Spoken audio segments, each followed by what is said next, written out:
Good evening, ladies and gentlemen. Welcome back to Mile One Center for St. John's Edge basketball. My name is Steve Power.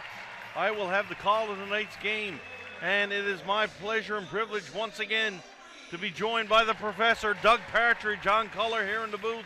Doug, welcome back from a brief hiatus, one that I forgot you were taking, so I was by myself on Saturday.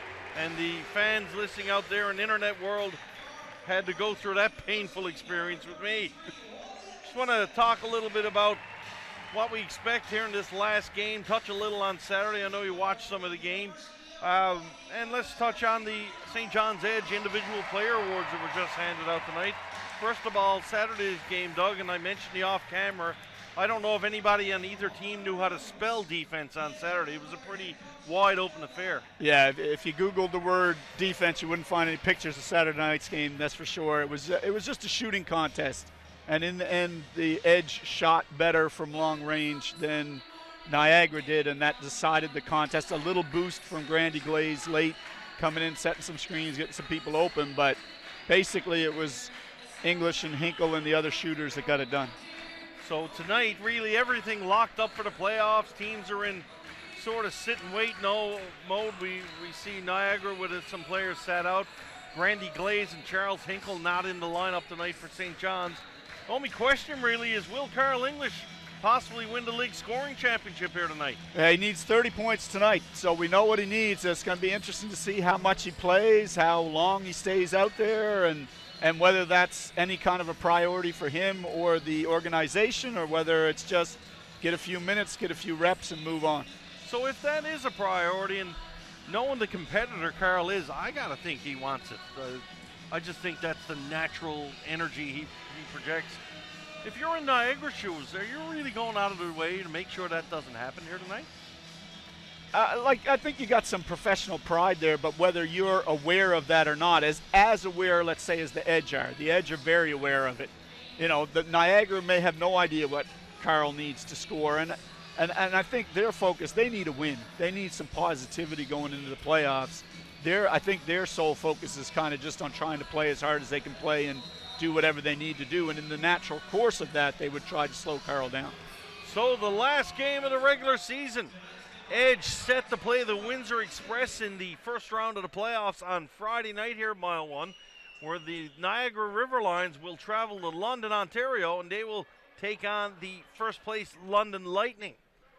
Devontae Pollard hands the ball off first, and this guy Pollard, to me, Doug, was a revelation on Saturday. I didn't know where he came from.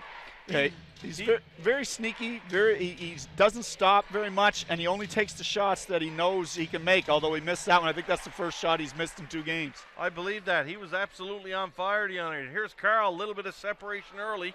That one's going to draw a little short. Pollard will grab the rebound. Pollard going to put the ball into the hands of Jalen Tate. Tate spins it down low for Sam Muldrow. Muldrow's going to kick it outside. Here's Guillaume Payen-Boucard from the corner. He comes up empty on the first shot, so both teams coming up empty in their first possessions. Here's Johnson driving the lane. Johnson goes in. He gets whacked by Sam Muldrow there. That's a hard foul in the first minute of this one. Yeah, as he saw a chance. He's matched up with Pollard, who plays inside for Niagara. He saw a speed advantage for himself. He leaned into Pollard as he went in there, which created a little bit of contact. Then Muldrow came over him and finished him off, and that'll get him to the free throw line. He finished him off all right. He almost knocked him through the floor. My goodness, that's a hard foul early on. And folks, obviously, this is one of these times I wish it was radio, because I could really sell it. It was really bad, and he assaulted him. I guess it wasn't that bad. Johnson, 1 from 2 from the charity stripe. And here come the River Lions setting up shop on the offense. Want to reach out to us on Twitter? Feel free to do so. Twitter handles @StevePowerNL. Give us your thoughts about what's going on in this one, and what's going on there is Carl English lays 2 in off the glass to give St. John's an early 3-0 lead. One thing that I've liked in the last few games with Carl is he's played a little bit more off the dribble and gotten to the rim a little bit more, which I think balances his game and makes him tougher to guard. Pollard kicks one out for Payen-Boucard. He's guarded by the all of a sudden surging Jaron Skeet for St. John's. I've saw Skeet play more in these last couple of games than I've seen all year. Yeah, he had a couple 20-point games on the road their last 4 or 5. He's been starting and playing a lot, and we always knew he could shoot. And I think him playing the point, he's shown a certain maturity at that position and ball distribution, some other things which have been positive. Speaking of Jaron Skeet, he was awarded the Fans' Choice Award of the Year in a pregame ceremony here by the Edge. That was a bit of a surprise to some people, mainly myself, thinking it might be English, but you called it, Prof. Yeah, the fans love him. I think it started with the last name, but if you think there's been 2 or 3 games this year where he's come off the bench and kind of rescued them with his shooting and his playmaking, and I think that's, they were conscious of him because of his name, but his play has endeared him to the fans here. Payam Boucard hits a long 2-point shot to get the River Lions on the board. Here's Johnson. Johnson got Pollard in the air there. Johnson steps back. Alex Johnson, one chink in the armor, might be the shooting game. Big Ali's much better when he's trying to slash and dash through the lane. Yeah, they're going to, at playoff time, teams are going to make choices about who they guard and who they leave open, and Johnson's going to need to hit some shots at playoff time in order to keep the defense honest. Here's Jalon Tate. Tate trying to beat Johnson off the dribble. That is no easy task. Alex Johnson like greased lightning with his feet. Payam Boucard comes in. Nice drive down the lane. He gets it off the basket and in. Skeet now in transition. Kicks him over for Wally Ellenson, and Ellenson hits a 3-point shot. And Wally'd like to get going early on there. Wally more known for his athletic ability on the inside, but he drains a long shot there. Here's Tate. Tate guarded once again by Johnson. Wally Ellenson going to post up on Pollard. Maybe Coach Just Dunlop wants to see a different look on Pollard, although Pollard has no problem with that fadeaway jump shot there. Pollard, very effective in Saturday's game. Yeah, and I think what they're trying to do is match him up with a little better athlete and someone. And I think as I watched the game, I think Ellenson's just been told not to lose track of Pollard because they lost track of him a lot on Saturday. And I think so the goal here is just stay with him. Devontae Pollard had 5 wide-open dunks underneath the basket. Ryan Reed responds for St. John's. There's Muldrow on the outside now. He's got a wide-open look. Just can't get it to drop, and Niagara coming up a little cold here to start off this one. Alex Johnson looked like he was going to pick up the dribble. He does indeed so. Puts it back into the hands of English. English waits for Reed to come across. English trying to step away from Payam Boucard, and he draws the foul with 7:45 left to go in this opening quarter. 11-6 St. John's. Yeah, I mean, the biggest thing with Niagara, and with, you don't know the inner workings of a franchise, but Marvell Waite was there early, averaging 18 points a game. Carl Hall was averaging 15. Omar Strong, 13 on 50% three-point shooting. That's a lot of talent to kind of come and go over the course of one season. And we haven't really seen that with any other team. The other teams have kind of kept their best players and maybe added a bit too as the year's gone on. So it's been a little bit of an upheaval year for Niagara. That's about 45 points a game out of the lineup you just mentioned. That's pretty tough to replace. Here's Tate now. Tate, nice feed in for Sam Muldrow, and he lays it off the glass uncontested. St. John's now going to run a little different look in the offense. Skeet put the ball into the hands of Johnson for English. Ball's touched out of bounds. That will remain in St. John's hands. 13 seconds on the shot clock. 3-point ball game with 7:11 left to go here in the opening quarter. Carl English watch at 2 right now. But the other night, Carl, it seemed like I thought the whole night he really didn't play a lot of minutes, but he was just hitting everything. Oh, yeah. It was one of those nights, I think if that was a big game and they had to play him a lot, he would have scorched the River Lions the other night. Yeah, he had the same. It had the same feel to it as that 58-point night. Yeah. Like he just couldn't miss. You're right. Everything he put up was in the bucket. Shot clock resets to 14. The ball's knocked back out of bounds. St. John's put it in. There's a cheeky play by Skeet. Skeet puts it off the back of Muldrow. I think the fans might have put this place up if that one had to go in. And he didn't just do it for a layup. He tried to dribble out and take the three. That was something else. Ryan Reed into the hands of Johnson. Johnson penetrates, kicks one outside for English. English with the open look, can't get it to fall though. Payam Boucard grabs the rebound for Niagara. Tate throws one to the other side. There's Connor Wood. Wood open for 3, and he'll tie this game at 11 with the tray. certainly a different St. John's lineup than we're accustomed to seeing, Prof. There's a 4-point play by Ellenson. Charles Hinkle not in the lineup tonight. And we see the Prof upper giving the old silent tap of applause for Wally Ellenson there. Hinkle not in the lineup. We're just not used to seeing Hinkle and English not in the starting lineup here. Yeah, I mean, English has sat a few games over the course of the year to rest. He's a little bit older than average for the league, so he's taken a few games off to keep himself fresh. But you're right, Hinkle's played pretty much every game, and so to not see him out there is a little bit jarring. But, I mean, the way Ellenson has started the game, they're not missing anything offensively right now. Wally Ellenson making the most of his opportunities so far. Here's Connor Wood, drives through for Pollard. Pollard challenged by Ellenson, but the foul is called, and Ellenson got all ball, but he did get him with the body. He got a lot of arm. Let me have that one. Let me have that one, Prof. No, I thought the emotion of the crowd was going to ride him through that, but you just didn't hear the whistle. But I'm not surprised by the whistle. Pollard going to the line to shoot two. 6:17 left to go here in the opening quarter while Pollard's at the line. Talking about Charles Hinkle. Charles Hinkle awarded the newcomer of the year award, and I joked with you off camera. Aren't they all newcomers? Maybe Carl's the only one that's not, but Charles Hinkle getting a newcomer of the year, and Charles has done a great job for the Edge. And Ramsford Benpron getting a very nice award, the community leader of the year. Yeah. Great with the kids, as all the Edge are. It's tough to pick out one guy, but Ramsford has certainly got a big smile on his face, and you can see him, how he responds to these fans here at Mile 1 is fantastic. St. John's 15, Niagara River Lions 13. Here in this first quarter, here's Skeet now. Skeet trying to drive the lane, can't get by Tate, kicks one to the outside for Ellenson, and Ellenson says, just give it to me, I'll sink the rock, boys. The funny thing is, he started one game before this on the road, before they came home, the last game before they came, and he scored like 26. He hit like 6 threes or something. So maybe it's just something when he starts. Who knows? Checking in on Twitter, Noah Anderson asking if Chris Joseph's in the lineup tonight. He is not in the lineup for Niagara tonight. At least we don't see him. I never saw him in the warm-up. I know he got hurt a little bit in the last game, but I got to think it's more just a rest thing before the playoffs.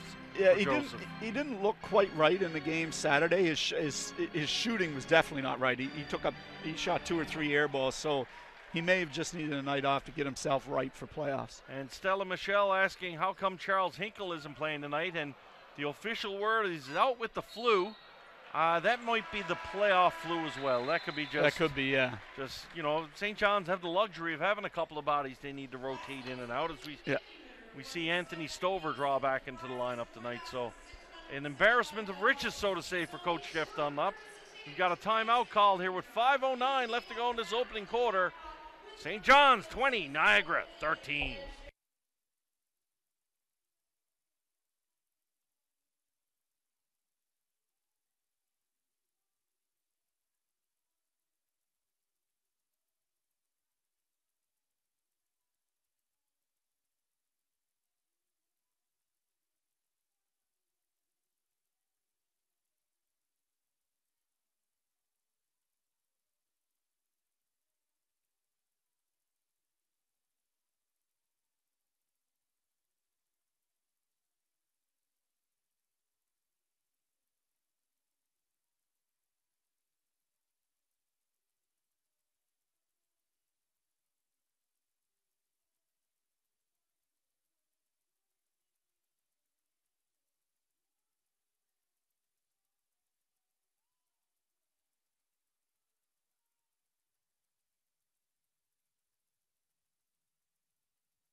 Timeout is over. St. John's will inbound the ball underneath the Niagara River Lions basket. Carl English set to put it in, and Karam Williams and Ramsford Bremprong and Desmond Lee checking into the game here for the Edge. So just English and the all of a sudden white hot Wally Ellenson still on the floor from the starters.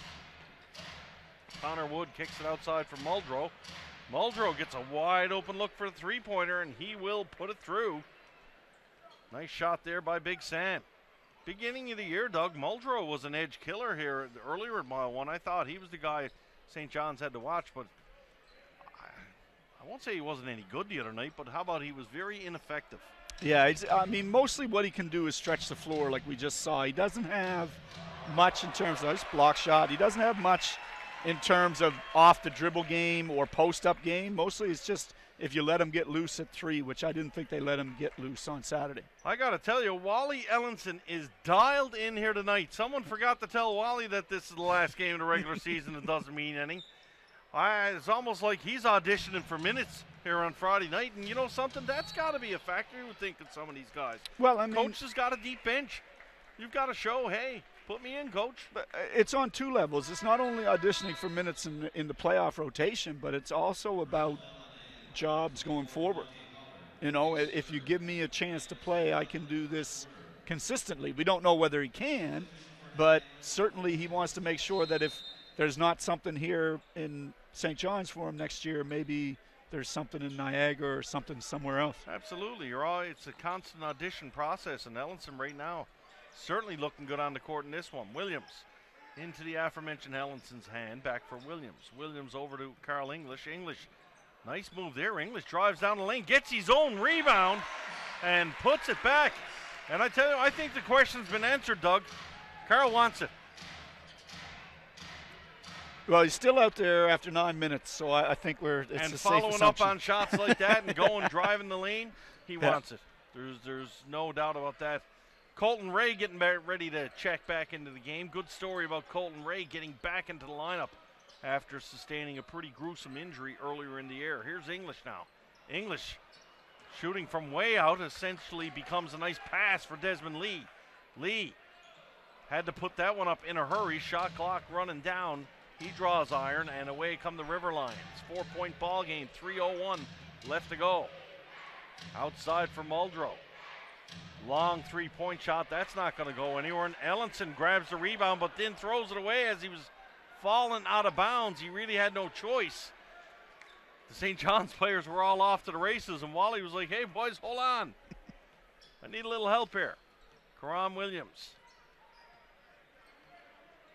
Going up the floor, we see Ronnie Johnson checked in the game. Our first look at Ronnie Johnson, I don't remember seeing him here the other night or earlier in the year. So Coach Rasso going to use a couple of different guys here tonight. No big surprise that is a prop. Yeah, no, again, you're just, you're going to get some rest. You're locked into whatever you're locked into, and now you might just take a look at a couple people and see whether they, like I said, they have something to offer either playoff time or next year.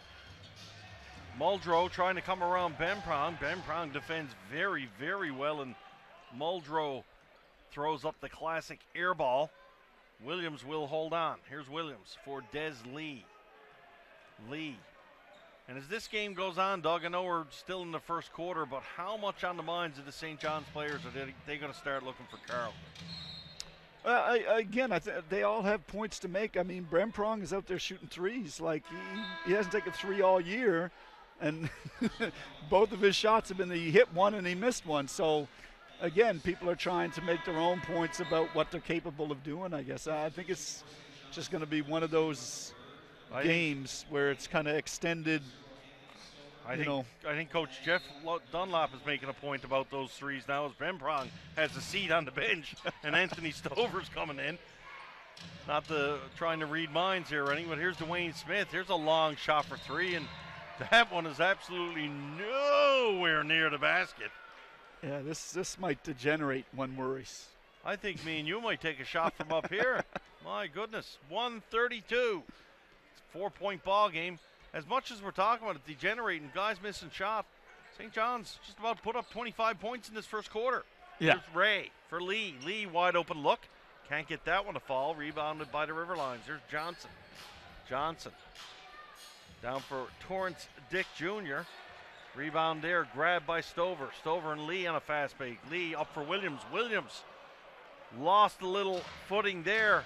Someone throws the old invisible banana peel on the floor, and Williams Did well not to go crashing into the fans. We'll have a foul, 1:04 left to go. And not much in the way of systematic play here so far. No one's showing anything tonight. I think it's just catch as catch can. Like I said, it's almost like an all-star game atmosphere. Here's Johnson. Johnson puts it into the hands of Matt Marshall. Marshall kicks one over for Adam Clyde. There's a rugby scrum underneath the basket. They're nice enough to throw the ball to the official, though. And he will catch it, and it'll be St. John's ball. Russell Bird underneath the hoop, ready to inbound. Bird, Williams, Lee, Stover, and Colton Ray. That is a fivesome you haven't heard me say this year. No. I'm interested to see Ray play. I saw him a little bit Saturday night, but hopefully he gets an extended run tonight, and we get to see what he's all about. Karan Williams, guarded by Ronnie Johnson. Williams tries to get around a screen set by Bird. Nothing going there. Anthony Stover just got lassoed just about. Here's an open look for Ray. Ray's shot's going to catch iron. Rebound underneath for Stover, and that's going to go out of bounds. Stover was trying to run outside for a screen, and someone just grabbed his jersey. He almost pulled it off him. Yeah, there was a lot of grabbing and holding on Saturday night, too. I felt a lot of the movement off the ball was restricted by people grabbing a hold. And you know, again, how much is that going to get called tonight? Ronnie Johnson, he's going to put one up from way outside, and it's almost a game of who's going to make a shot here now. Johnson drives the lane. He'll take a little floater. That one can't fall. Great rebounding here by the Riverlines. Matt Marshall for three. My goodness, this is starting to become a little Mickey Mouse almost, the missing of these shots. Yeah, but yet they still score. Yeah. First quarter in the books, and that's about the comment we can make is, yup. 24-22, St. John's over Niagara. We'll be back for the call to second.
Second quarter underway. Riverlines. Matt Marshall with the ball in his hand. He's going to kick one over to Dwayne Smith. Smith with a wide open look, and no big surprise, he misses, but also no big surprise, Niagara grabs the rebound. Another miss, another rebound. Terrence Dick Jr.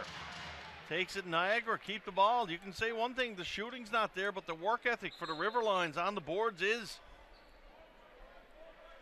The Prof is speechless on that. He can't get over it, all these rebounds from Niagara. Torrance Dick Jr. drives through, and there's a foul. One's going to go against Anthony Stover. Yeah, I think with the rebounding thing, I think the shots are coming from such weird angles and such unexpected places. How do I box that out? Yeah, that it's difficult for people to find their footing and get to the spots they need to get to. Dick Jr. at the line. He will stand up and sink the first one. Niagara with a chance to draw even. Now from the charity stripe. Should be noted too tonight, you might notice it on the webcast, the curtain here at Mile 1 that separated the north end of the building is open. So essentially the whole stadium is open for seating here tonight. And looks a little strange. I'm wondering if that's something that might, especially with the edge shooters, does that factor in at any point? Or? Well, it wouldn't factor in with the edge until the second half, but it might be part of why Niagara is struggling a little bit more than they did on Saturday night. Here's Stover. Stover kicks one out for Ray. Ray, nice quick move underneath, and he'll get under the basket and put one up in 4-2. Colton Ray with a nice first step there. Colton looks like he's lost weight. Yeah, he does look. Yeah, he looks really slim. And that might be part of, when you're out with a knee injury and you can't really work out the same way as you would, and muscularly you may lose size, right? Niagara, they pulled the ball down. They're going to be trouble there. If St. John's had to realize and press a little, they might have got a turnover. Everybody in transition getting back though. 10:25 left to go. 1 point lead here for the River Lions. Ronnie Johnson. Johnson kicks one to the outside for Marshall. Marshall draws short. Comes in for the rebound. That was aggressive over the back of Williams. Williams does manage to pull it down. Williams prances down through the lane. Can't get it to drop though. And away come the River Lions. Marshall into the lane. Marshall bumps off Colton Ray. And I don't know, is it actually a charge? It is. The other night there was about 22 of those, and I never saw one charge called the other night. Yeah. Well, one official kind of gave him the play on, the kind of shoulder shrug, but the other one had Roca for the push. So, and he did extend his non-dribbling arm. So good call, ref. I think I will take over the position of Homer announcer, and you can be the unbiased. Just kidding, folks. Actually, I'm probably sort of not. Here's English. English drives through, and we'll have a foul there as Muldrow got up, and Joe Rasso is just beside himself down on the bench. Having a little discussion with the official now. I don't know if he's threatening him here, but he's shaking his fist. Oh, no, he wants a tee. He wanted a tee. Yeah, I sort of got to think he should have got one. He stepped out on the floor. I think that was his play for a technical, and when the ref wouldn't call it, he gave up. He's calmed down now. Yeah, that was pretty funny. If that happened down on the street, I think the police might come in pretty quickly. The man with the fist in his face there. Obviously, folks, we're kidding. Coach Rasso was just trying to make his point. There's certainly not threatening the official, nothing like that. All is tied at 27. Just under 10 minutes gone this second quarter. Here's Marshall for Niagara. Marshall puts the ball to the floor, trying to back Bemprong under the basket. Can't get Bemprong to junk. Here's Muldrow. He gets wide open. Stover just a little late to get there. Yeah, and that's the tough thing for Stover. Again, he's more used to protecting the rim and being that stay-at-home defender. And once he's got to guard someone who shoots, it's going to make him a little bit of adjustment for him. What was that called, Doug? I think he carried the ball. They're saying that he came from underneath. He had a little slip there in his footwork, and I think it caused him to kind of drag the ball along. Well, speaking of dragging along, this game here now is 9:15 left to go. And boys, I call it like I see it. This is a little bit of a yawner here tonight so far. Only early though, and it's a funny thing in this NBLC, one play, in the sport of basketball, one play can just all of a sudden ignite the home team, like Carl English dropping that bucket there, or can ignite both squads, and all of a sudden boys say, let's go, we're going to play. And just like that, we got English with a great shot, and then Dick Jr. comes back and drains a three ball. Back-to-back makes, something we haven't seen much of tonight. Here's English. English trying to get around Wood. English triple teamed on the inside, kicks it outside. And I believe we'll have a late foul call on that. Torrance Dick Jr. talking to the official, trying to state his case. Wally Ellenson going to check back into the game for Colton Ray. A couple of good minutes there for Colton.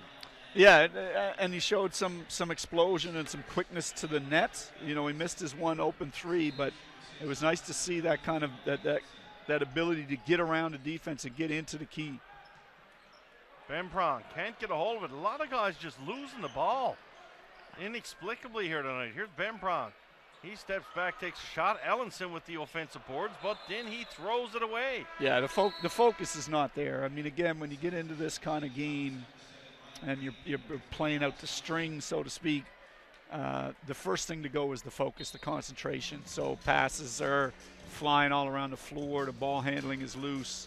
The air balls that we have, guys are just not dialed in. And it's tough as a coach too, Doug. I mean, it's easy for us to say that up here with headsets on, but it's fine to say to the coach, well, you got to get the guys fired up.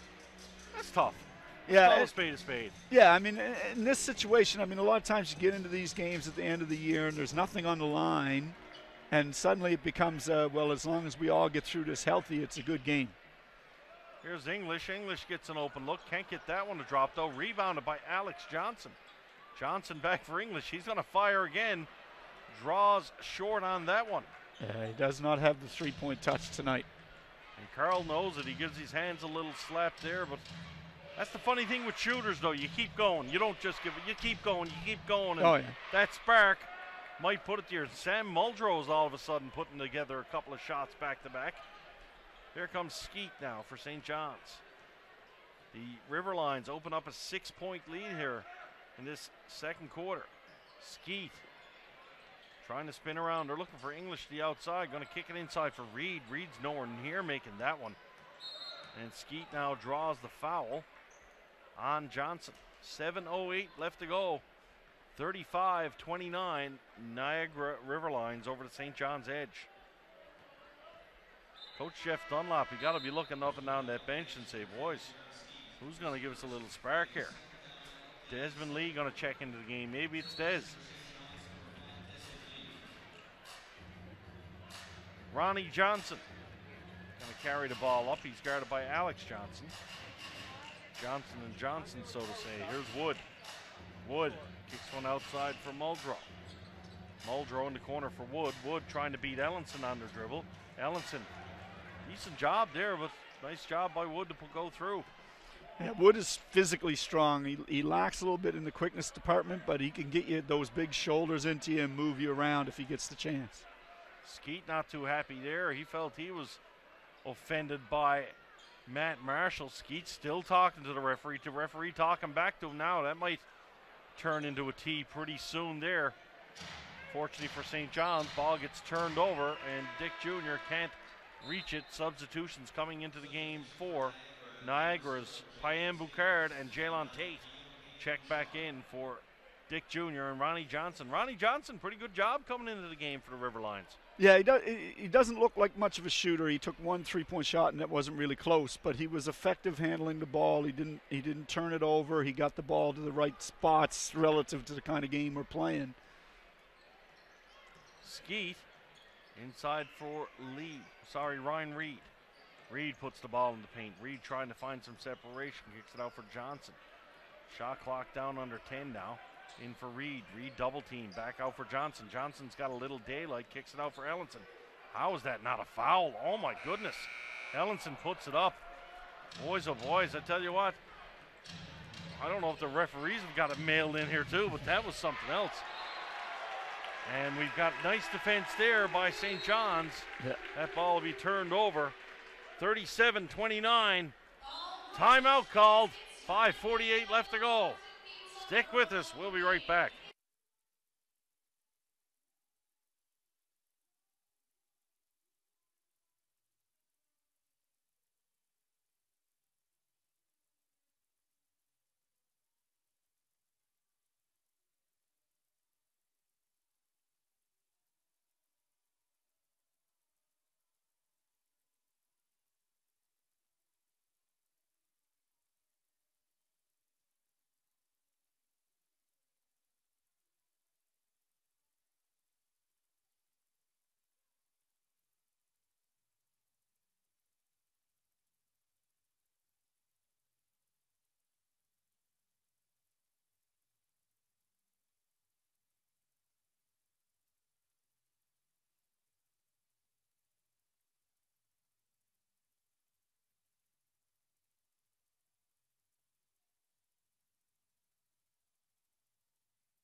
And we're back. 5.5 left to go. 8-point ball game here. The River Lions in the lead. Here's Johnson. Johnson pulls up off the dribble. Little separation. Rebound going to pop out, though, and Wally Ellenson will grab that for St. John's. One bright spark here tonight is the play of Wally Ellenson for the Edge. He's been pretty good. Yeah, he had 9 early for them. He had 2 threes, had a 4-point play. They've paid more attention to him since that. Out of bounds steps Desmond Lee. He'll turn the ball over to the River Lions. And here is Jalon Tate. Tate carries the ball up the floor. Certainly some different looks on the floor here tonight for both teams. Muldrow, he got Ryan Reed to bite hard on that one. And Muldrow just goes into the basket uncontested for the layup. Johnson comes down. We've got a blocking call on the side. Matt Marshall just a little bit late there getting to the ball, and that's a good call by the official. Yeah, I thought he made the mistake most players make in that situation. They put their hands up to protect themselves. And once you put the hands up, it's your foul. You got to take that on the chest. Here's Lee. Lee kicks one outside for Jaron Skeet. Skeet now beyond the arc. Skeet kicks one in for Lee, but that's an errant pass. Lee had virtually no chance of coming away with that. Desmond Lee awarded the Defensive Player of the Year award in the pregame for the St. John's Edge. Yeah, and it was well earned. He's done a good job this year guarding a lot of the other team's best players. His rebounding for his size has been outstanding. You know, I think he's been really impactful in the games at the defensive end, even when he hasn't had good scoring days. Here's Johnson. Johnson with a shot, and that's going to draw iron and miss. 10-point ball game for the Niagara River Lions. Sam Muldrow. Out top, guarded by Ryan Reed. Reed kicks one in for Payne Boucard, and he can't pull it down. Skeet will come away with it for St. John's. Skeet lays one out for Desmond Lee. Lee guarded by Muldrow on the outside, kicks it in for Reed. Reed back for Lee. Here's Ryan Reed. He turns and fires, and he gets one to drop for the Edge. Jalon Tate now. Coming down, here's Tate. Tate just pushes off Johnson there, Yeah, they got. I get that the whistles are a little loosey-goosey. The game is that way, but you got to be careful because there's a lot of reaching and grabbing going on and a lot of physicality, and these are men that are going to get mad if it's not properly officiated. That was like a John Cena shoulder block there, but Ryan Reed hits back-to-back buckets for the Edge. And that's about Reed's distance, that medium range, 15, 20-foot shot. Yeah. Rebounded by Wood. There's a foul underneath the basket, and Wood will get an opportunity to go to the foul line here for Niagara. With 3 minutes left, the 41-33 game. Carl English going to check back into the game for the Edge, along with Adam Clyde.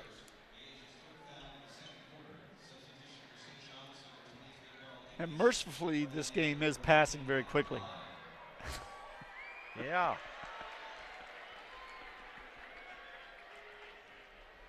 Connor Wood misses his first from the line. He'll step up, and he will indeed sink number 2. Jaron Skeet now. He's going to bring it down the floor for the Edge. Pretty big crowd on hand here for Monday night, too.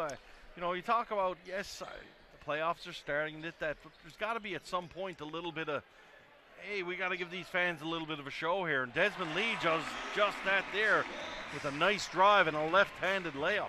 Yeah, I mean, I think you're going to probably have a sellout here Friday night for the first playoff game. I'd be shocked if you didn't, but you certainly want to make maybe that's another point tonight. You might want to make a little statement to the fans that they want to be here and not miss that moment. And there's certainly, listen, this very early in this game, nice basket there by Payne Boucard. Not giving up on this game. It's just one of those games right now, nothing's falling. As we said before, can turn on a dime here. You'd love to see the Edge go on a little run. Even both teams put on a little bit of a show here for the fans. Yeah. Carl English going in. Sorry, that was Ellenson. We'll say that wouldn't be Carl going in like that. Wally Ellenson goes in, almost grabs a peekaboo rebound. Adam Fly comes down. Out for Guillaume Payen-Boucard, and Payen-Boucard puts it through, and the Niagara Riverlions with their biggest lead of the game at 12. Yeah, St. John's just said the River Lions have been able to hit some shots. Muldrew in particular was effective, but St. John's has not been able to find anybody to give them consistent scoring. Ellenson hit a couple shots early and really hasn't gotten a chance since, and the regular culprits have not been on tonight. Skeet drives down the lane. He'll earn a trip to the charity stripe with the foul, and checking in now for Des Lee's Karam Williams. And the last individual award, aside from the obvious MVP of this team being Carl English, he awarded the Most Valuable Player award, but the Sixth Man award was awarded to Karam Williams, and you said off camera, well deserved. Yeah, he's really made a difference. Since they picked him up, you know, he had that little hamstring injury that kept him out of the lineup for a little bit. Otherwise, he would have played more games, but once he got healthy and got in the lineup, he's been a consistent scorer off the bench, and he's allowed the second units to be effective. And the late game units, he'll often come on and play with Johnson and provide that extra floor spacing that you need. Timeout called by the Riverlions. 1:36 left to go in this opening half. 47-37 in favor of Niagara.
.136 left to go in this opening half.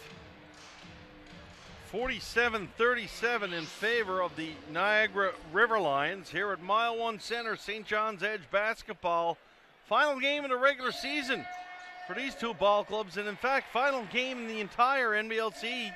And the season of the wacky schedule comes to an end with a Monday night regular season game, season ender.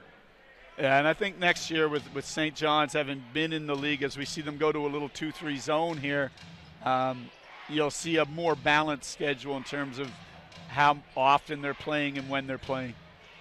Payen-Boucard under the basket. Good defense there by Reed, and Ellenson blocks it out of bounds. Got to say it again, Ellenson's come to play tonight. I got to give the kid credit. Yeah, he plays with good energy, and he uses athleticism well, so it's been a good performance by him here in the first half.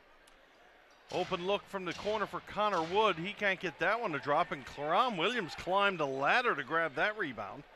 He pulls it down. St. John's looking to cut this back to single digits here late in the opening half. Williams has Ellenson come out, kicks one over for English. English going to put it in for Reed. English trying to slice through the lane. Gets by Wood momentarily. Here's Reed. Reed drives into the paint, and that was quite a creative route to the basket, we'll say. Yeah, you don't normally see a right-hander make a left-handed up and under move. That's usually you make that back to your strong hand, so it's a little bit different. Muldrow in the corner. Muldrow's been a little hot here for his Niagara Riverlions. Ball out to the hands of Jaylon Tate. Back for Muldrow. Muldrow feed underneath for Payen-Boucard, and he's wide open there. Jeff Dunlop does not like that whatsoever. He'll call a timeout and try to draw up one play here for the last shot of the half.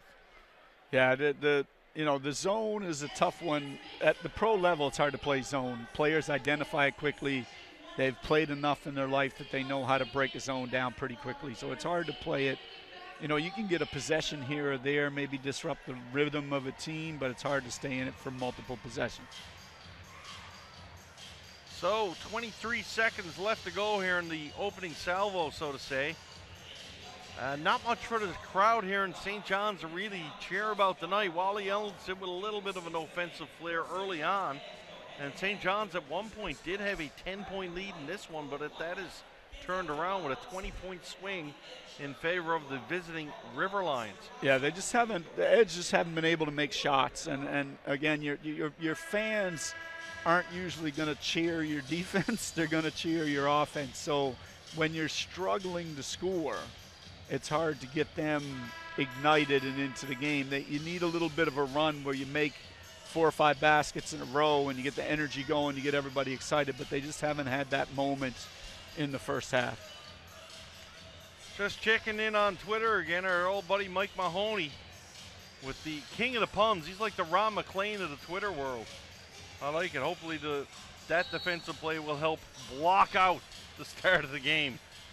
And Colin Manners, thanks for the feedback. Yes, I'm glad to hear the live feed is working much better tonight. Our crack team here with the Edge have been working on it hard. It was working at a feverish pace the other night, trying to get that up and running for the fans. So glad to hear the problems have been corrected. Now, if we can just get some offensive problems corrected here for the Edge coming into this second quarter, we'll be all right. And what's on the go? Is this a timeout contest all of a sudden here or what? Well, I mean, again, you use them or lose them at the end of the first half. So the Edge tried to run a little play for Carl. The ball got poked out of bounds, went off his leg.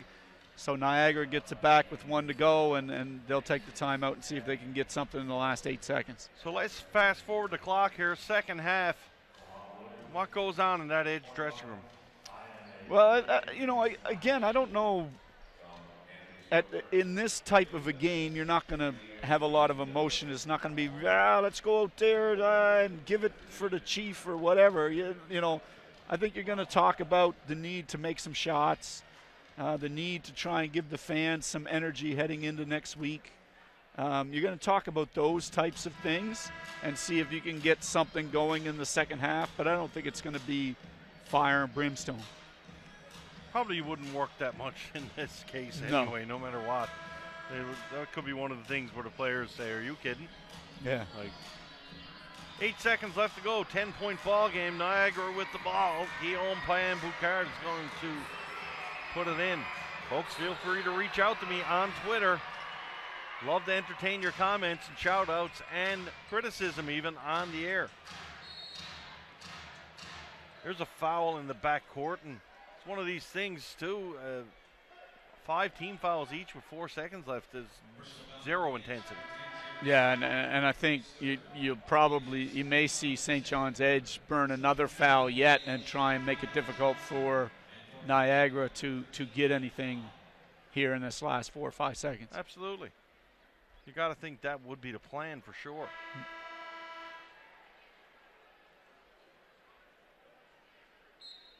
Payan-Boucard on the inbound is going to put into the hands of Tate. Tate trying to bounce off. Tate will throw up the Hail Mary shot. Not a bad effort by Tate there, but he will draw a little short. So, the first half in the books. The Niagara liver Lions. That's what I was calling them all Saturday night, too, for some reason. My liver took a little bit of a beating over the weekend. Niagara 49, St. John's 39. We'll be back for the second half. Please stay with us.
All right, we're back. Second half just about to get underway. And as Mike Mahoney says on Twitter, first half, they get the turkey dinners out of the systems. Now it's time for the Edge to buckle down and get into playoff mode.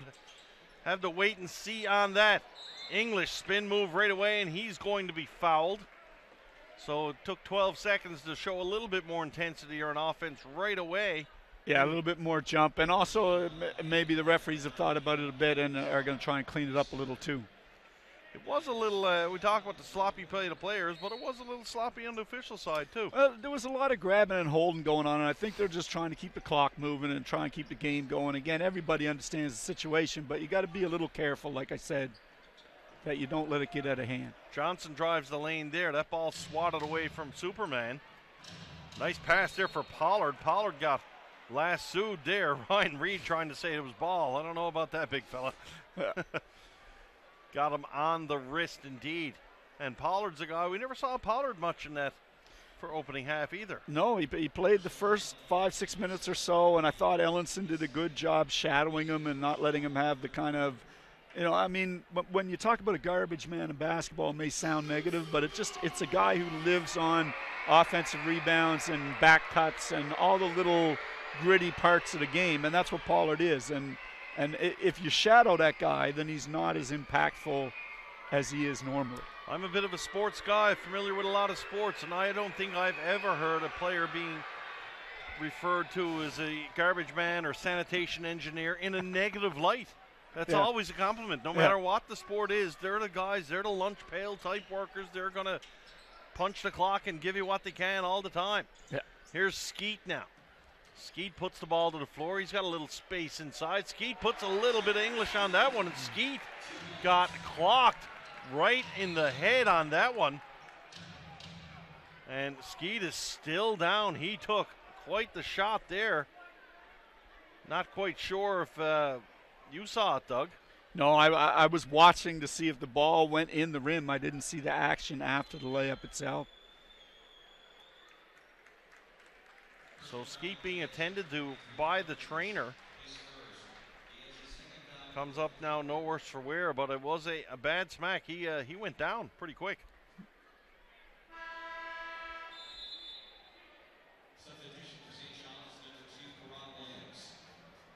I'm going to try to get a look at it here on the replay. I just had a look at it and I didn't see it. I think he might have got just sort of smacked in his mouth a little bit when he went up.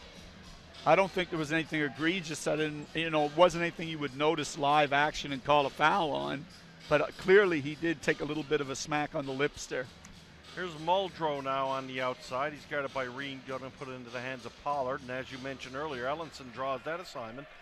Ellenson, good hands in the face there, stopping that. Here's English. English pulls up. English just can't find the range here tonight. Good rebound there by Ryan Reed. Kicks it out high for Williams. Williams, he has an open look. He can't get it to drop either. St. John's just can't buy one tonight from outside. How is that one? They're not traveling. Oh, my goodness. Good rebound on the inside by Pollard. He's triple teamed, and he gets it up and in off the glass. He can really get up off the floor. Like he just gets up there and seems to hang in midair. Here's English now. English guarded by Payam Boucard. Out for Williams. Williams going to kick it to a wide open Alex Johnson. And Johnson with a much needed three ball there for the St. John's Edge. Yeah, Williams seems to, that was twice the possession before that. He dribbled into the three rather than just taking a catch and shoot one. And that time he seemed reluctant to pull the trigger as well. Payam Boucard tries to drive the lane. Ellenson goes to the floor and he comes away with it. And we've got a jump ball call, possession arrow going to go in favor of the River Lions. Good effort there by Guillaume Payam Boucard. Yeah, he got stripped as he dribbled into the middle, reach in by English, knocked the ball loose, but he didn't give up on it. He dove. And, I used to talk to my players all this. The best place to be when the ball is loose is on the floor. You can't get your legs cut out from under you. You can't get a knee injured. Get on the floor and get after the ball. Ball's out of bounds, and that one will go the way of the River Lions. Sorry, the Edge. Carl was lobbying pretty hard to the officials there, and his lobbying efforts pay off. Williams, Ellenson, Johnson, English, and Reed. Sort of a, dare I say, a small lineup here for St. John's? But I mean, I know we got Ryan Reed and Ellenson doesn't play small for sure. No, and Ellison basically inherits Hinkle's spot. Hinkle plays more like a 4 in this league, so I mean, for most of the year they've played this way, one big and really 4 guards if you get right down to it. Thus be the outside shooting prowess of this St. John's Edge ball club. Here's Williams. Williams in for Ryan Reed. Reed puts it to the floor with some authority, and he will get it to up and down. Coach Joe Rasso wondering if there was a little Easter Bunny stutter step shuffle there. He might have had a point, but Reed gets the benefit of the doubt. Sam Muldrow outside for Jalon Tate.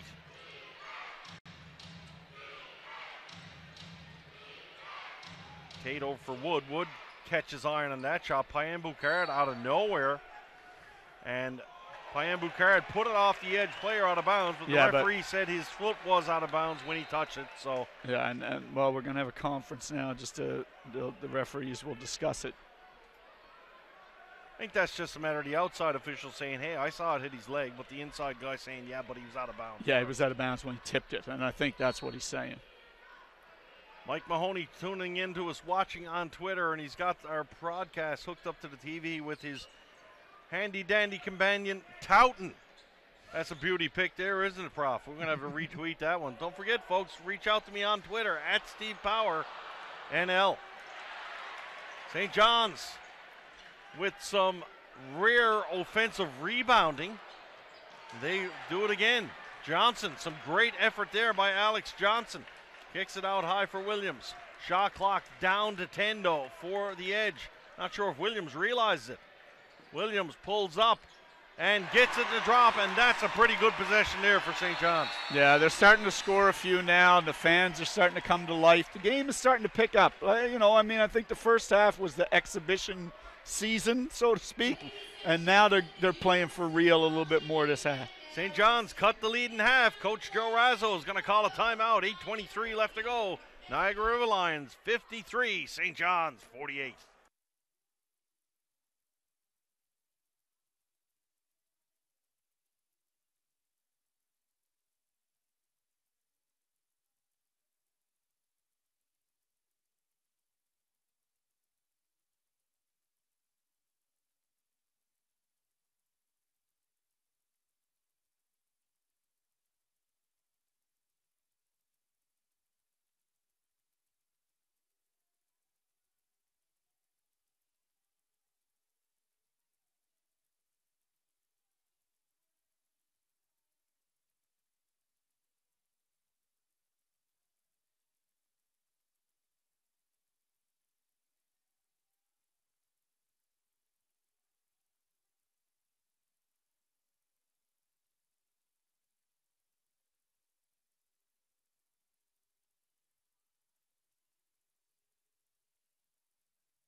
Niagara with the ball over to the hands of Jalon Tate. Tate's going to put it in for Muldrow.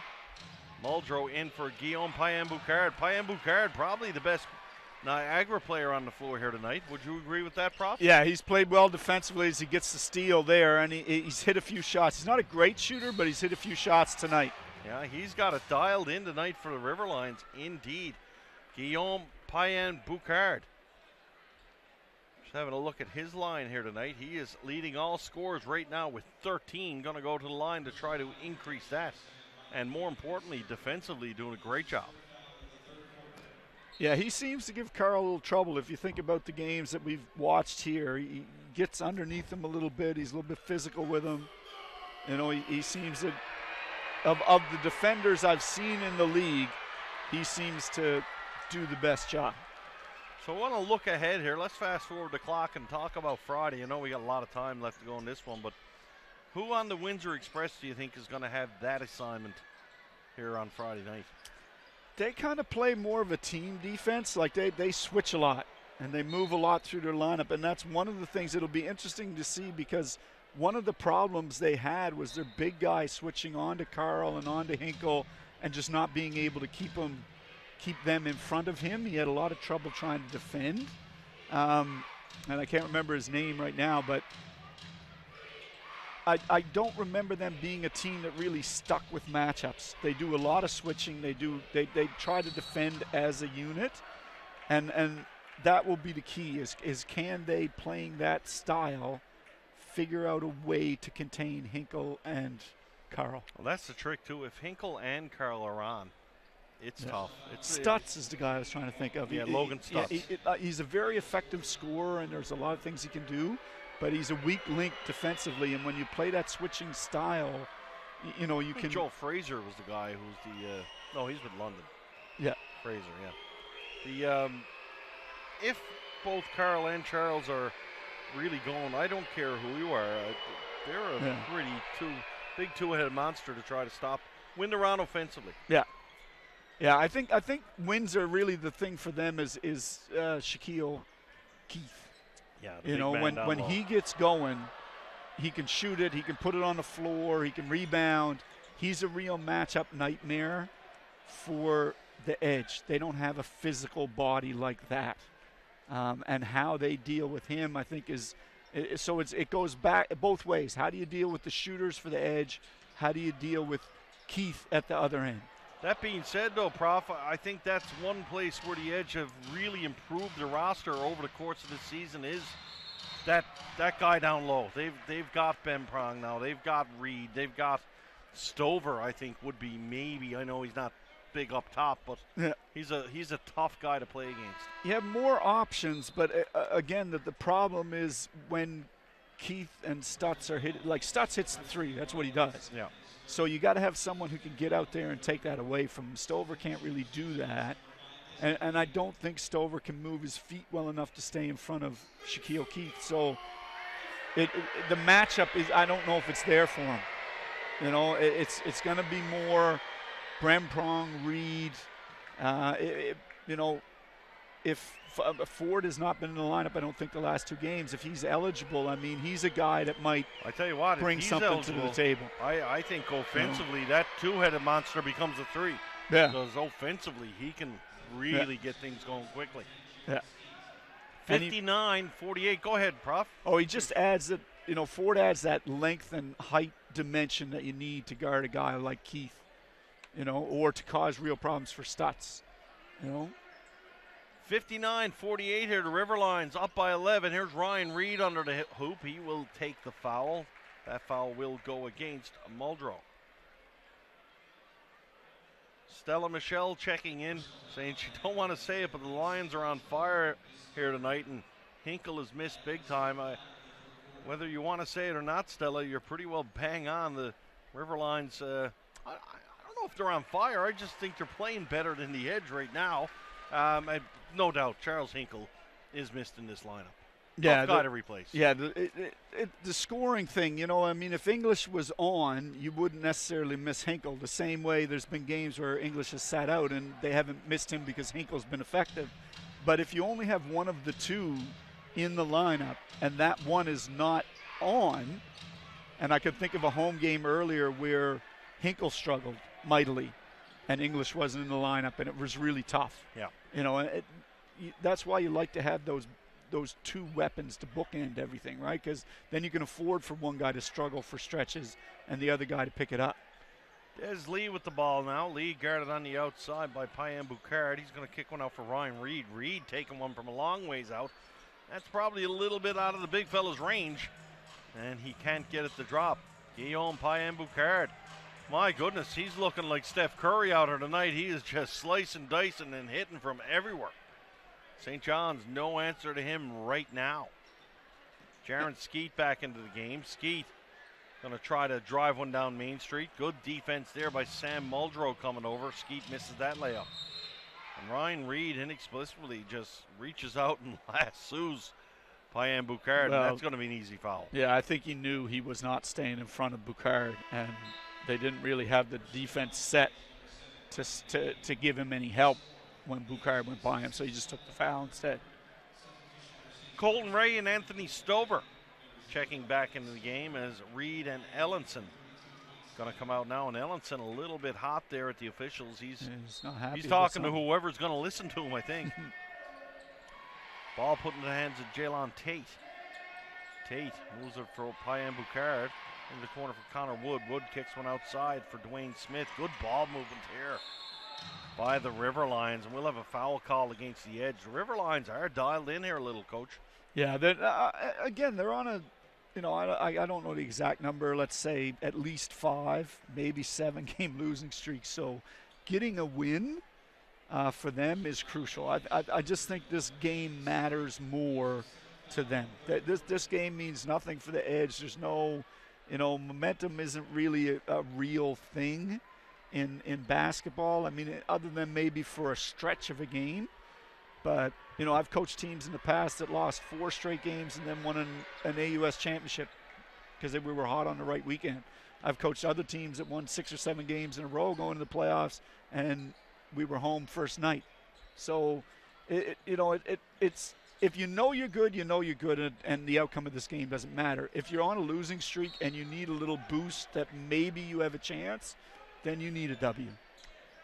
Checking in to Twitter again, Mike Mahoney proving me right for a change, Prof. Chad Fraser with Windsor. Okay. It was. Right. Yes. Fraser. Yes. He gave Carl a real tough time. Very physical. By far not a fan favorite here at Mile 1. No. He's got a few, and I'd say you don't be too surprised if the welcome wagon is not in effect here on Friday in St. John's for Mr. Fraser, but an effective player for the Windsor Express, no doubt whatsoever. Here's Skeet. Skeet into the lane. Skeet with an awkward-looking spin and jump shot. Ball rebounded by Stover. Back to Skeet. Now they'll kick it out for Karam Williams. Williams, 15 on the shot clock. Williams is going to try to get something opened up underneath. Not much movement off the ball for the Edge at all. No. Colton Ray with a nice cut to the basket, and Ray will get his second knock of the game with that one. Just when I said no movement, Colton Ray with a nice cut. Here's Tate now. Tate in for Dwayne Smith. Smith got by Stover, and that's just too easy for the Niagara River Lions. I can't even call them Liver Lions anymore when it gets as easy as that. Here's Jaron Skeet, long three-point shot, not going to fall. Stover does his best to get on the inside, but that ball will go out of bounds, and Torrance Dyke Jr. checking back into the game, as well as Adam Cly. Colton Ray out again. Little, hey, I'm Colton. Goodbye. Yeah, it might be minutes restrictions. Again, you're coming back from a knee injury. Sure, you may only have so many minutes you can play. I know when those types of injuries, that's often the case, that their training staff is telling you can play them, 3 minutes at a time, 1 shift a quarter, whatever. They're telling you what he can go for. NBL fan Rich Belarus checking in on Twitter, and he brings a name up that both you and I forgot, and I think it's an obvious smack. Oh my goodness, I feel stupid for not bringing it out. We're talking about the matchup on Keith and who it should be, and maybe someone could handle him. Grandy Glaze. Yeah, Glaze is not that kind of defender. But he's physical enough. He's big enough and he's physical enough. But I don't, he's got to be dialed in, and Glaze tends to, his focus can come and go. Again, Glaze is more of a pure big man, and you need a legit 3-4 to guard Keith. But I guess if they do it by committee, if it's Glaze, Bemprong, Stover, constantly lean and make the big man work hard. That might be the modus operandi for them. And try and wear him down, yeah. And that might be that. I would say that's probably your best bet in this situation. Let's use 3 or 4 guys, and if Keith's got to play a lot of minutes, I can't see that being legal. Yeah, so there you go, Rich. The prof doesn't necessarily agree, and I guess I half agree with you. I think it's going to be more by committee, but thanks for checking in with us, Rich Belarus. 71-53, this game peters along. A little discussion by the referees. I guess one of them wants to know where the final Easter eggs were hidden yesterday. Probably still haven't quite come away with them. 2:38 left to go, and the Riverline's in the bonus now for the rest of this third quarter. Karam Williams going to bring it down the floor for St. John's. Williams putting it into the hands of Jaron Skeet now. Skeet trying to dribble through a mess there. Kicks it out for Bemprong. Bemprong comes up quite short on that one. It's been a tough shooting night. I mean, if you're an Edge fan, it's you know, there's been a lot of great entertainment here. The 20 home games, there's been fantastic moments and mostly good games. But tonight, unfortunately, they just cannot find a rhythm. Doug, the Edge at one point in the first quarter, I believe, had 24 points. They did. So they've only got 29 in the other two quarters combined. Yeah, but it was unsustainable offense. Again, you know, Ellison is, you know, he's had one great game here the year, and he's had a couple of nights where he's hit shots. But, you know, if you get up on him, you know, if he's hitting early and you get up on him, I don't see him as a guy that can tear you apart off the bounce and score 30 points. You know what I mean? So when a guy like that gets you 10 points in the first 4 minutes, it doesn't mean he's going to score 60. It means you need to find somebody else to get hot. Yeah. And it just hasn't been there tonight. Still 0 in the third quarter. Game not written off just yet. Des Lee driving to the basket. Lee with a good effort there. He gets in, can't get it to drop, and he will go to the line to shoot two. And, I mean, that's the thing, too, is it is a long game, and you still got a full, 14 minutes left. And at any point in time, a player or two can get hot. And if they get hot, then you can mount your comeback. I mean, at the pro level, 18 points disappears in a hurry. Glaze sinks the first one from the line. He'll step up and try to go 2 for 2 here. St. John's looking to close this lead here, the biggest of the game for Niagara. Adam Cly on the floor now. He's going to put it into the hands of Ronnie Johnson. Coach Joe Rasso using his bench much more here tonight. Cly back for Johnson. Johnson puts it to the floor. Oper Tornstike Jr. back for Johnson. Quick movement there, and we're going to have a foul called, and Desmond Lee keeps running up, looking skyward, and that's the I'm going to keep running away because if I turn around, I'm going to tell you what I really think run. Yeah, I think he thought he got he got all ball on that little reaching and tap, and we're too far away to really know it was on the other side of the floor. But certainly the referee has a much better angle than us. I'm with you, Des. I'm not going to be president of the referees union tonight. No, you're actually, guys, a little joking here tonight. Obviously, Doug, referee's about 5 feet away. We're about, what, 500 feet away? I mean, so obviously he'll have a little better look than us for sure. Skeet now, just over a minute left in this third quarter. Russell Bird's checked into the game for St. John's along with Ransford Bemprong. Des Lee, ball to the floor. Lee trying to go in deep. Lee puts one up and under. He'll draw some contact, and that is something we're used to seeing Des Lee do. Yeah, getting into the rim, getting some fouls, getting guys up in the air. And again, I think he's just trying to find a way to put some points on the board here for the home team because it's been such a – I mean, again, at this level, you may not have 60 points at the end of 3 quarters, which at this level is woeful offensively. So you got to try and do whatever you can to figure out a way. Lee at the line again. Couple of back-to-back trips for Desmond Lee, courtesy of his penetration moves. Lead is 72-57 now in favor of the Riverlions. Devontae Pollard back in the game now for Niagara. Here's Marshall. Good breakout there for Niagara. And Terrence Dyke Jr. thought he was fouled going to the basket. St. John's with an opportunity to turn. Big rejection there. I believe that was Pollard coming over. He got that rejection on Des Lee. And the fans with a little bit of an ooh after that one. Adam Cly Penetrates the lane, throws it out. Dyke Jr. had a tough time handling that one. He's going to put it up for a shot. Rebound attempt grabbed by Ransford Bemprong. And St. John's will come back with it. Here's Jaron Skeet. Skeet outside for Russell Bird. Bird puts the ball to the floor, turns it over. It comes out right into the hands of Desmond Lee. Lee in for Bemprong. Bemprong to Skeet. Nice touch there by Skeet. Finding Russell Bird in the corner, and that was a nice pass there by Jaron Skeet. Yeah, it's a great, what we call a touch pass, where you just try and direct it without actually catching it. It was a lovely job. Devontae Pollard for three, and my goodness, that would have been a nice play by Matt Marshall at the buzzer. So, third quarter in the books. Niagara River Lions in control here, 72-60. Fourth quarter coming up.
All right, so fourth quarter underway. And the St. John's Edge in a little bit of a hole. Who am I kidding? In a pretty big hole here, down by 12. And normally you would think 12, you know, it's not where you want to be. But normally for this Edge team, I would say, okay. Yeah, it's not that big. Like they were down 18-20 there in the third, so they were able to close it back in at 12, which is manageable. But I think it'll be tough because I think you're going to see them ride out with a bench unit for the rest of the game. Maybe Johnson or Karam Williams at the point, but largely they're subs, I think. Alex Johnson now puts it into the hands of Lee. Lee driving the lane, and Desmond Lee, for me, is taken over from Wally Ellenson in the first half. Lee in this second half is being the Edge player showing the most chutzpah. Yeah, since he came back into the game midway through the third, he's really played well, and he's sort of leading the revival here, if you want to call it that. Good defense there by Skeet, knocks it away momentarily. Ronnie Johnson has it in for Dwayne Smith. Smith, fadeaway jumper, he can't get the foul. Lee is practically molested there by Marshall, but the play goes on. Lee will put it down into the hands of Alex Johnson. Johnson putting the ball to the floor, had Bemprong open underneath for a second, could not get it to him. Bird in for Skeet. Skeet outside for Johnson. Johnson for Bird. Wide open look for three. And That's what Russell Bird can do. That's what he can offer this Edge team. Yeah, he's a very good spot-up shooter from three. He's not so much a dribbler or a playmaker, but when you get him space and time, he can knock it down. Ronnie Johnson puts a floater in the lane, and he gets the lucky bounce there. Falls for the bucket. Skeet into the hands of Lee, out for Benprong. Now Benprong, no way he's shooting that from out there. He'll put it into the hands of Skeet. Skeet for Lee. Lee slices, dices, and goes into the hoop. And drops another basket for St. John's. Ronnie Johnson settling things down here for the River Lions. Johnson puts the ball to the floor. He looks to penetrate, and he goes in pretty much unmolested, but can't get it to drop. I think he thought Benprong was going to challenge, and Ransford just laid off. Alex Johnson to the lane. Johnson with a nice rebound there. Outside for Skeet. Skeet couldn't get it to drop, but Johnson again on the offensive boards. Grabs the rebound. Not quite sure the foul coming here. Johnson's not very happy, I know that. Looked like Johnson had the ball. And it is against Dwayne Smith. The way Johnson reacted there, Doug, I thought they might have called it on him. Yeah, I think he felt that he had to work awfully hard to get it. I think he felt that maybe it was merited a little quicker than it was called. That's life sometimes. St. John's, though, starting to show a few signs of life, courtesy of Alex Johnson and Desmond Lee. Russell Bird now penetrates, kicks it out for Superman. Here's Johnson, nice move around Cly, and Johnson through the lane just couldn't get the floater to drop, but he does earn a trip to the free throw line. Nice work there by Alex Johnson. Yeah, I think we've questioned a couple people's effort here tonight, like in terms of the intensity and what the game meant, but I don't think you can fault Alex Johnson. I think that he's played his guts out here. Absolutely, especially here in this fourth quarter. Comes up a little empty there from the free throw line. Johnson now with a chance to cut this lead down to 8. And he will indeed do so.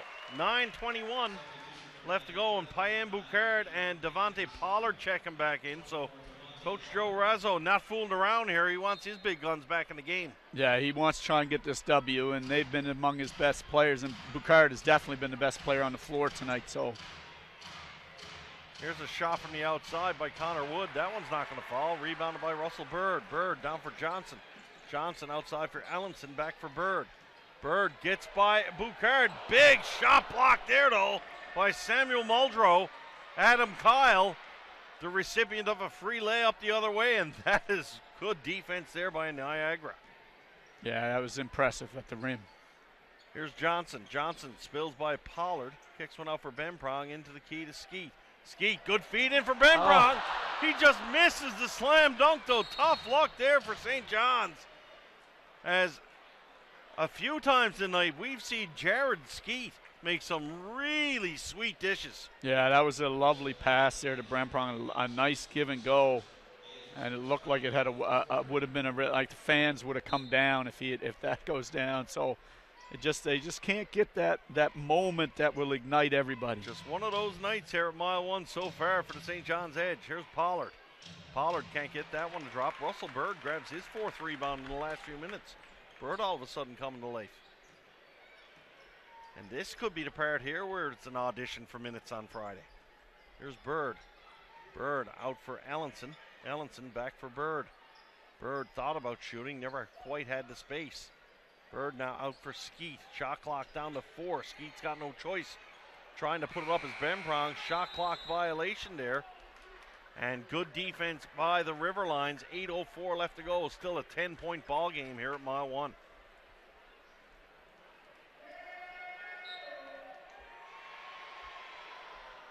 Jaylon Tate going to bring it up the floor for Niagara. Alex Johnson, Jaron Skeet, Russell Bird, Wally Ellenson, and Ransford Benprong in the game here for the Edge. Des Lee up to his feet from the bench to check back in. Here's Tate. Shot clock down to 3. Tate finds Payan Boucard inside. Good defense there by Ransford Benprong. Not the foul. Payan Boucard and stand tall under the rim. So back-to-back 24-second violations here. Here's Johnson. Little stutter step move. Kicks it to the outside for Skeet. Skeet for three. And that's a good penetration move there by Alex Johnson to a wide open Jaron Skeet in the corner. And this is as close as we've been, really, 7 points. So we'll see if St. John's, they're getting away playing this zone, and they've played it for a long time, and unable to hit outside shots or make anything really happen has been Niagara. Another rebound there by Bemprong as Pollard couldn't get it to drop. St. John's starting to make a move. Here's Skeet. Kicks one out for Ellenson. Over for Bemprong for Skeet. Skeet waiting for him to penetrate. Skeet in there, kicks it to the outside for Ellenson. But Ellenson steps on that line. And all year, Doug, I don't know what it is, that particular corner seems to catch everyone. Everybody's stepping out of bounds there all season long. Yeah. And it's just that corner. It's not over by the bench. Really bizarre. I can't call it a coincidence. It's just happening too much. And not just the visitors. It's the Edge as well. We're going to have a timeout here with 6:47 left to go. 78-71 Niagara.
Just under 7 minutes left to play. Des Lee with a nice steal there. He goes about 4 rows deep for Knott. Couldn't come away with it. Big defensive play there by Ellenson. But an offensive goaltending call, I would assume, Coach. What do you think? Defensive goaltending, yeah, because he's pretty much up over the rim as he's laying it up, and Ellenson comes in and taps it, but by then it's already on its way down. So you're with the officials there. Good call. Yeah. So the prof says good call, and I begrudgingly will agree. St. John's back to the attack now. Bemprong puts it into the hands of Lee. Lee slices, dices, puts it back for Bemprong. Ball somehow manages to fall back into Lee's hand. Shot clock down to 5. Lee under some pressure. He's got to get a shot up here. There it is from Lee. That comes up short, and Muldrow will grab it. Muldrow and Bemprong with a little something going on down here. Bemprong just holding on to Muldrow. He just doesn't want to run back. That ball is out of bounds. That was a nice play by Lee, though, because that was going to be working his tail off. Yeah, it was going to be an easy layup for Devontae Pollard, and Lee was able to reach in there and strip him of the ball to save that. Yeah, we call out some of the players here tonight, but Desmond Lee is certainly not one of them. Ball kicked outside for Connor Wood. Now Wood kicks one over for Muldrow. Muldrow going to take a long three-point shot. That's about as close as if I had to shoot it. And here comes Alex Johnson coming down the floor. Johnson for St. John's. Johnson trying to check one in for Bemprong. Bemprong challenged by Muldrow. Ransford gets up and he gets an offensive rebound, and Muldrow over the back just rejects him, and Coach Jeff Dunlop probably wondering how that wasn't on the body over the back. Bremprong checks out. A good little, what's the word I'm looking for? Progression of playing time for Bremprong there. He had some good quality I minutes. thought he played well, especially in the middle of that zone. He was able to disrupt things and make people miss layups and clean up the glass. Here's Lee. Lee puts the ball into the hands of Johnson. Johnson outside for Bird. Bird for three. That one's going to draw short, though. You can tell as soon as it left his hand, you said it before, if he's got time, he's good. If it's not, yeah, he couldn't quite get his feet set there. He was a little bit off balance putting it up. Jaylon Tate now kicks one inside to a wide open Connor Wood. I mean, wide open. Stover is way too high. He's up almost at the foul line in the middle of the zone, and that's what Bremprong was doing really well, was staying back by the restricted circle and closing down the rim. But Stover wandered way too high and left the back cut wide open. Here's Johnson. Johnson gets a little separation, and he'll pull it up there, and that's Alex Johnson's shot there, Doug. Yeah, that pull-up, he's really good. Any pull-up around the foul line is almost always money for him. Jaylon Tate handling the ball now for the River Lions. Out for Cly. Cly into the corner for Wood. Wood can't get that one to fall, but Adam Cly coming in late and grabbing the offensive rebound. Brand new shot clock here for the River Lions. Tate looking to penetrate there, and we're going to have a foul call. That one's likely going to go against Johnson for the hold. 4:15 left to go. 9-point ball game. 82-73 in favor of the River Lions. And you certainly called it about the bench, so to say, Doug. We haven't seen Carl in a long time here. No, or Reed, or really, Johnson has gotten a lot of burn here in the second half.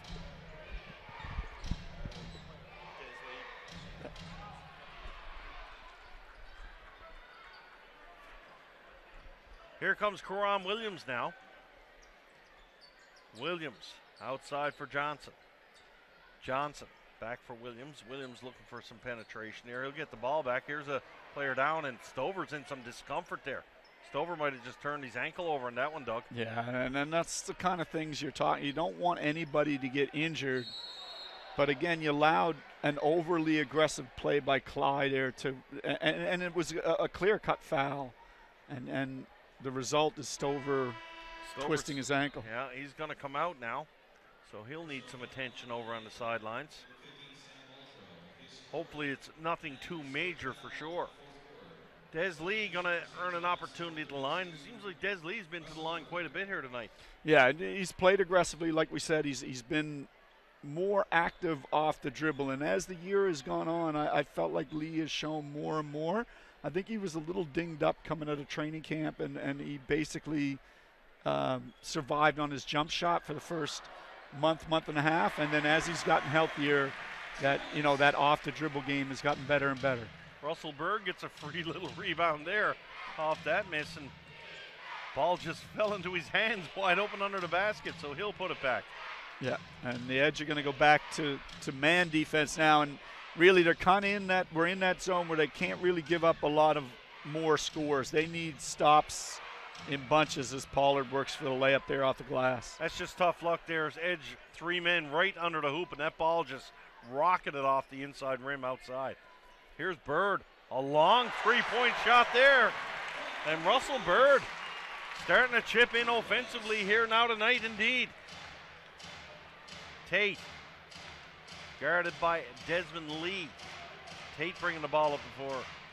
Niagara seem to be making a concerted effort to use more shot clock every trip down the floor now. Trying to nurse this lead somewhat. Ball kicked outside for Adam Cly. Cly is left wide open, and he'll make that 9 times out of 10. Yeah, I mean, Johnson's played a great second half, but I don't really understand that. He saw the pass go through. He saw Cly with the ball, and he made no effort to close it down. I mean, perhaps scouting-wise, they want to give Cly that shot. That's the only thing I can think of. I don't know if there's anybody in this league you want to give that shot to. Yeah. I mean, I got a shot at making that one if you're that wide open. 2:31 left to go here. 12-point ball game. Karam Williams now with the ball in hand. If anybody's either been hot at all for the Edge from the outside, it's got to be Russell Bird at this point in time. Yeah. But again, not the kind of guy that you can run screens for. He doesn't have the foot speed to lose people in a screening situation.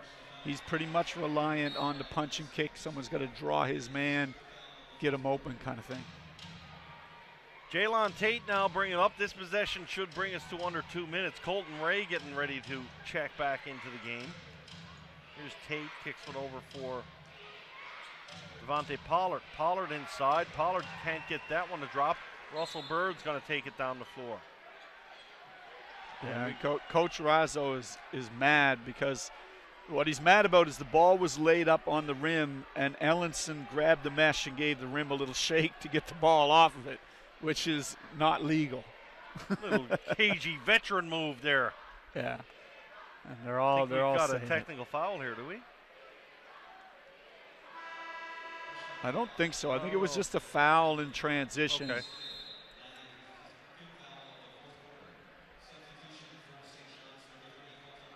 So Ellenson's coming out of the game. Colton Ray checks in for him.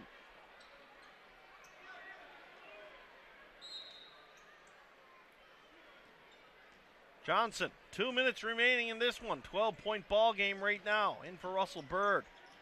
Bird looking for a little separation. Puts the ball into the hands of Karam Williams. There's Williams outside for Johnson. Johnson, little fake shot. Floater in the lane. Johnson gets the runner to drop there. St. John's going to start pressuring here. Alex Johnson looking for the turnover. That's a good call by the official, though. That's off Johnson.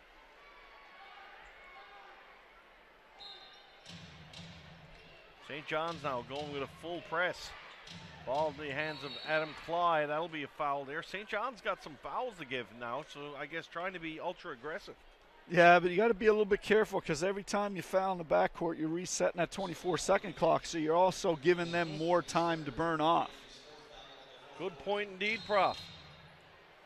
And it looks like they're going to be content to try and foul this out here and eventually get to the bonus. They've got a couple of more left to go. Yeah, it's tough to make a 10-point comeback on the foul game. That would take a miracle. I really think with 1:40 to go, you needed to play for another stop, and then if you can hit a three and make it 7, maybe play for another stop, maybe foul in the last 30, but they've just burned 3 fouls in about 4 seconds. Yeah. 1:41 on the clock when they inbounded. Next one will put the River Lions to the line. Ball's inbounded for Pollard, and right away the foul is called. Johnson didn't think he did it that time, but that ought to send Pollard to the line for Niagara. I kind of feel like what they might have been doing was trying to foul to 6 so that you could play the foul game late, but then defend. I don't think Johnson necessarily meant to get that foul, but once you get 4 fouls in a row, the referees just think you're going to foul the 5th time. Absolutely. He's assuming it, sure. Pollard to the line. He'll miss the first one. So St. John's looking for a quick strike here off this make or miss indeed. They need Russell Bird on the inside. A pretty small lineup on the floor for St. John's right now. I was going to say, let's put Bird down by the 3 line now so he doesn't have to run there. Timeout called, 91-80, 1:36 remain in this one. Getting geared up for Friday night here in playoff basketball. We'll be back for the conclusion of this one.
So, 1:36 left to go.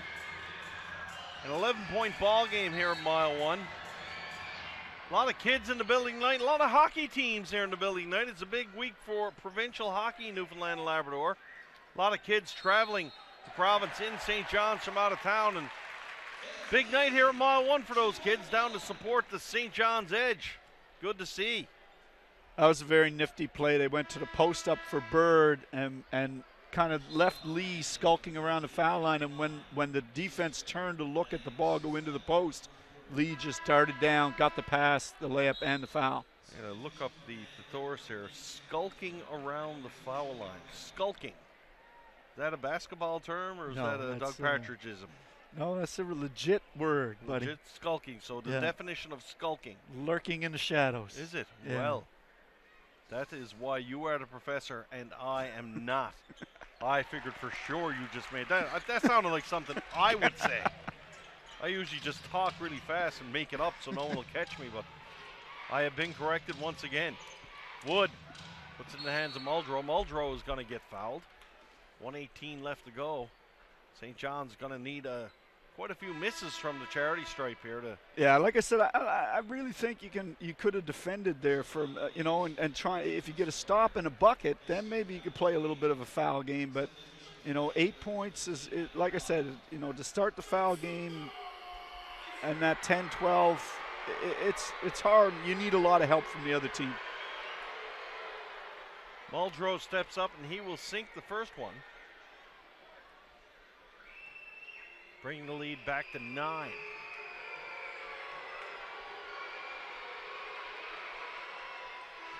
Muldrow goes perfect from the line. He'll check out now, and Payan Boucard going to check back in defensively for the Niagara River Lions. I don't know why I want to keep saying liver lines. I think it's just an alliteration or something. Yeah.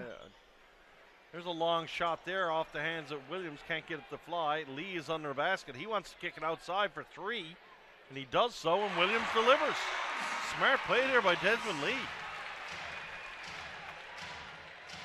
Ball put in the hands of Card. They're looking for a block, a travel. Coach Dunlap wanted the travel. I'm not sure there was a travel there. Yeah, but a lot of times they'll call the travel rather than the offensive foul.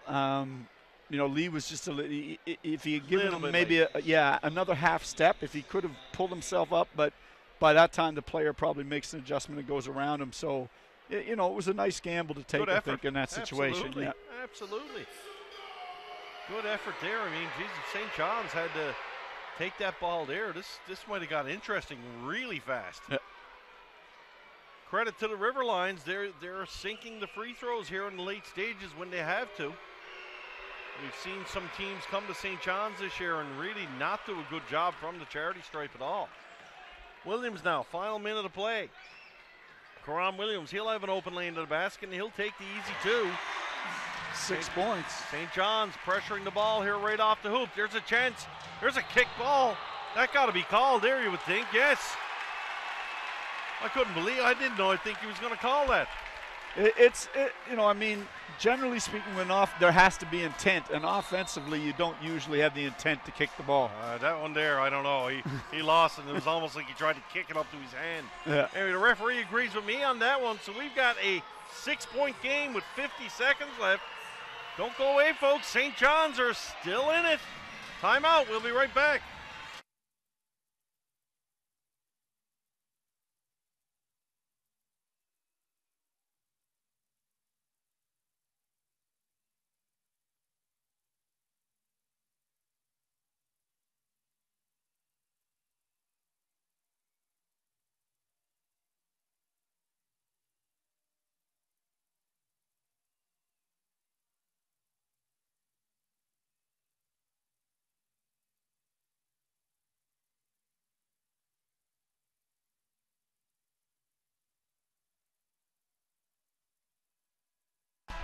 All right, Coach. Timeout's over. What's going to have to happen here? Who's getting the ball, do you think? Well, I think you're looking at something for Williams or Lee, I think.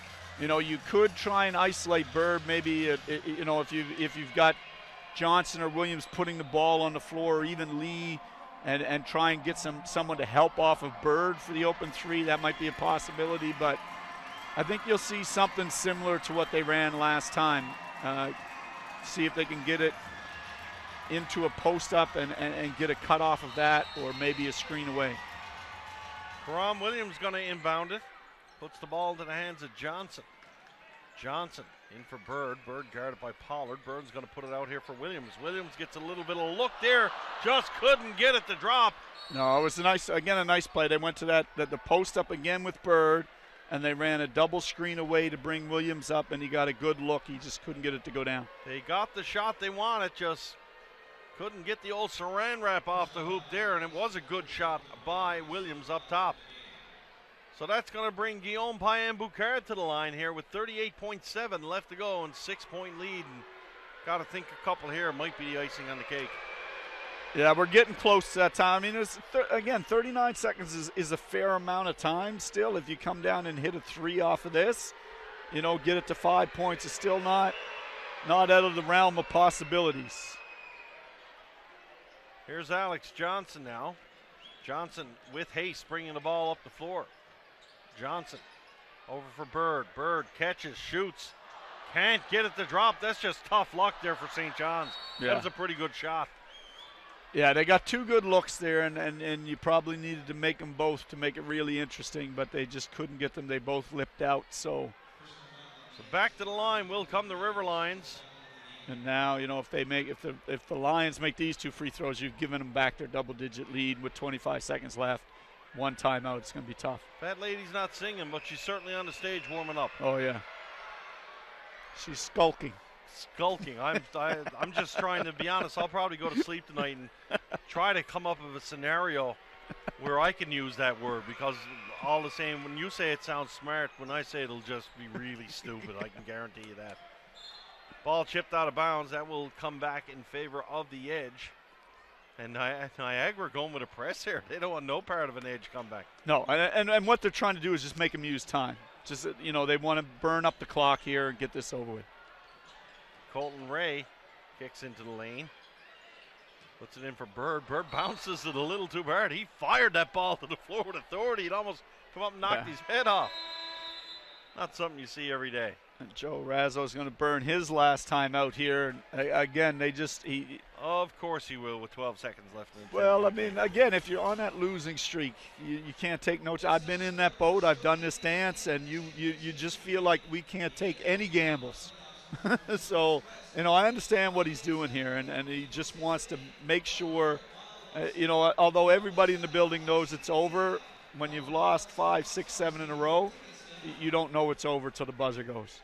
It's no doubt for the Niagara River Lions. We talked a lot about the Edge tonight heading into the playoffs, but for these guys, they're going to run into the London Lightning, and this has got to be a little boost for them. Well, like I said, you want at least that confidence of not riding in there on that long streak, right? You want to get something positive so that when you go back and begin your practices and your prep, your players have a little bit more pep in their step around the feeling of what might happen. It's still going to be an uphill battle for them. I think they still have a fairly substantial talent deficit, but at least they have some good feelings about the whole thing.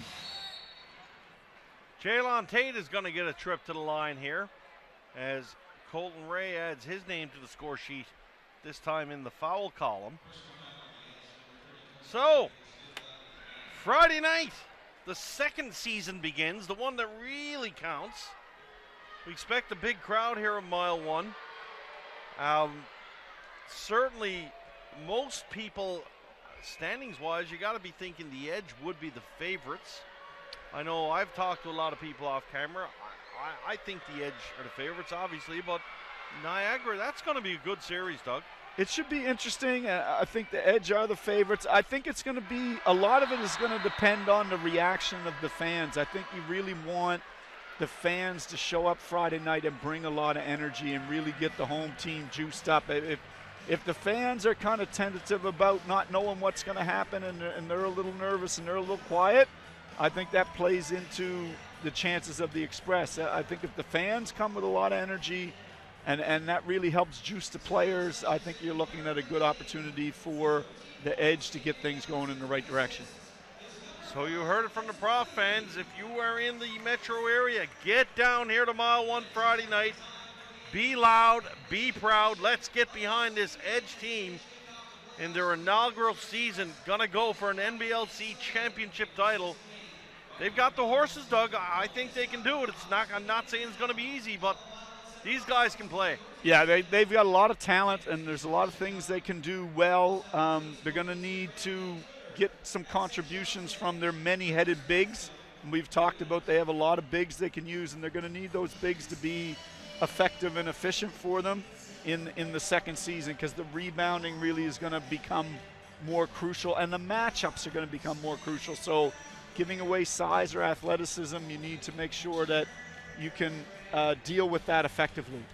So a couple of practices you got to think in the near future for the Edge team. Coach Jeff Dunlop going to really bear down, and it's got to be details. You got to think that there's going to be some serious video looked at in these games, and it's all in the details in the playoffs. Little things a lot of times really mean a lot more than. Yeah, you're really going to see who makes the best adjustments, right? So that's what the whole series is going to be about. Once you get into this, you've got a whole bunch of tape you can look at. Like you said, you're going to know your opponent inside out. Now it's those adjustments that happen, the little tinkering, who kind of twists their system the right way a little bit that throws the other team off, and then how do they react, and can they do anything to counter that once they're in the moment. All of those things are usually – and then the other thing that playoff basketball always hinges on is the unexpected performance. Yeah, so as we see Russell Bird walking around with his daughter, it's beautiful. Stover. Yeah. Bounced around on 1 foot. I don't know if he's going to be able to play, but that unexpected performance. Who brings the unexpected? Who from the Edge bench does maybe a little bit more than you would normally expect them to do? Who from the Windsor bench does more than you would normally expect them to do? So there you have it. The inside from the Prof. The Edge will be ready Friday night. Make no doubt the Windsor Express will be ready as well. I'll tell you who else is going to be ready. It's going to be me, Doug. Looking forward to it. Looking forward to your company on Friday night. Folks, if you can't get to Mile 1, if you're a Newfoundlander abroad or an Edge fan abroad, please join us on Friday night. Heck, even if you're a Windsor Express fan, feel free to join us too. We'll take all comers here in Edge basketball. For Doug Partridge, I'm Steve Power signing off.